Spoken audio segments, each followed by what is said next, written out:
చూడాలి మరి రేపు ఎట్టెట్టవుతుంది ఏంది ఏం కథ అనేది ముందు చూద్దాం. ఇంకేముంది అయమన వార్త.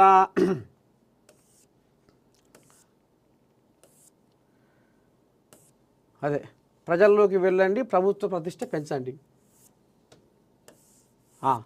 ఇగో మళ్ళీ ఉద్యోగాల జాతర. 20,000 ఉద్యోగాలకు లైన్ క్లియర్. నోటిఫికేషన్ల విడుదలకు కసరత్తు. ఎస్సీ వర్గీకరణ జీవోతో లైన్ క్లియర్. ఆర్టీసీ వైద్య విభాగాల్లో 10,000 పోస్టులు. సీఎం రేవంత్ రెడ్డి ఆదేశాలతో చకచక. ఎస్సీ వర్గీకరణకు అనుకూలంగా సుప్రీంకోర్టు తీర్పు ఇవ్వడంతో ఆ ప్రక్రియ పూర్తయ్యే వరకు కొత్త నోటిఫికేషన్లు జారీ చేయబోమని సర్కారు స్పష్టం చేసింది. దీంతో గత ఏడాది సెప్టెంబర్ నుంచి వెలువడాల్సిన ఉద్యోగ నియామక ప్రకటనలు నిలిచిపోయినాయి. దీంతో జాబ్ క్యాలెండరు ప్రక్రియ తాత్కాలికంగా ఆగిపోయింది. సర్వోన్నత న్యాయస్థానం సుప్రీంకోర్టు తీర్పు నేపథ్యంలో ఈ నెల 14 నుంచి అంటే అంబేద్కర్ జయంతి నుంచి వర్గీకరణ అమల్లోకి వచ్చింది. వర్గీకరణ పూర్తి కావడంతో ప్రభుత్వం ఖాళీల గుర్తింపు ప్రక్రియను మొదలుపెట్టనుంది. 2-3 రోజుల్లో పలు విభాగాల అధికారులు సమావేశమై ఉద్యోగ ఖాళీలు గుర్తించనున్నారు. కనీసం 20,000 ఉద్యోగాలు భర్తీ చేసే అవకాశం ఉన్నట్టుగా చేయాలన్న లక్ష్యంతో సర్కారు ఉంది. ఆర్టీసీ వైద్య విభాగాల పరిధిలో దాదాపు 10,000 వరకు పోస్టులు ఉంటాయి. ఎలా ఆర్టీసీ వైద్య విభాగాలలో. ఇక వైద్య ఆరోగ్య శాఖలో ల్యాబ్ టెక్నీషియన్లు, స్టాఫ్ నర్సులు, ఫార్మాసిస్టులు కలిపి దాదాపు 10,000 ఖాళీలు ఉన్నాయి. ఇంజనీరింగ్ విభాగాల్లో 23,000 వరకు ఖాళీలు ఉన్నట్టుగా సమాచారం. కొన్ని పోస్టుల భర్తీకి ప్రతిపాదనలు కమిషన్కు చేరినట్లుగా తెలిసింది. మరో గ్రూప్ 1 నోటిఫికేషన్ జారీకి పోస్టులను ప్రభుత్వం గుర్తిస్తుంది. గురుకుల ప్రభుత్వ ఉపాధ్యాయ పోస్టుల ఖాళీలు భారీగా ఉన్నాయి.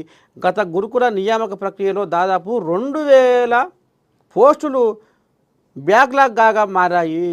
అంటే గ్రూప్ 4 స్థాయి ఉద్యోగాలతో పాటు పోలీసు విభాగంలోనూ భారీగా ఖాళీలు ఉన్నట్లుగా ప్రభుత్వ వర్గాలు అంచనా వేస్తున్నాయి.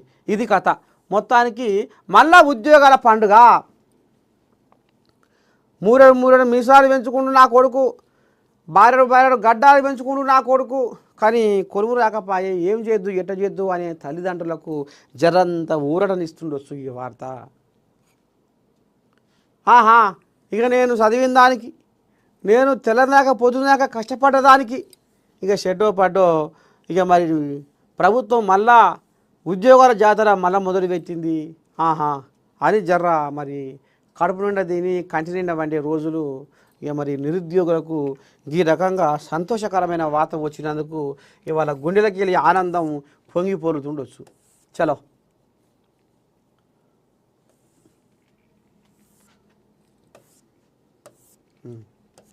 ఇక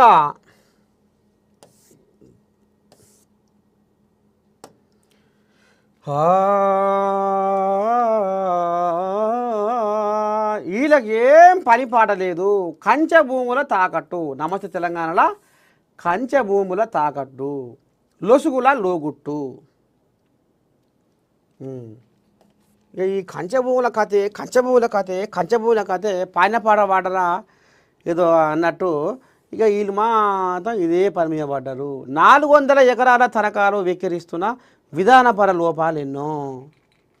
మరి విధానపర లోపాల సంగతి ఏందో ఒక్కసారి మనం కూడా తెర మీదకి పోతే కథబాతలు ఏందో ఒక్కసారి అరుచుకుందాం.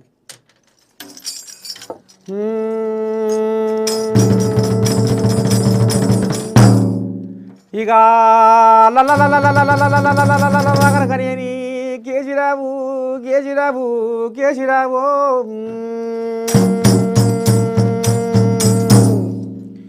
ఇవాళ మీ చిలక పలుకులు, మీ సొక్కం పూస పలుకులు వింటుంటే జనాలు ఏమనుకోవాలి, ఎట్లనుకోవాలి, ఏం చేసిండు, ఏం ఉద్దారకం చేసిండు, మళ్ళీ ఇప్పుడు ఎందుకు ఈ బొల్లి కూతలు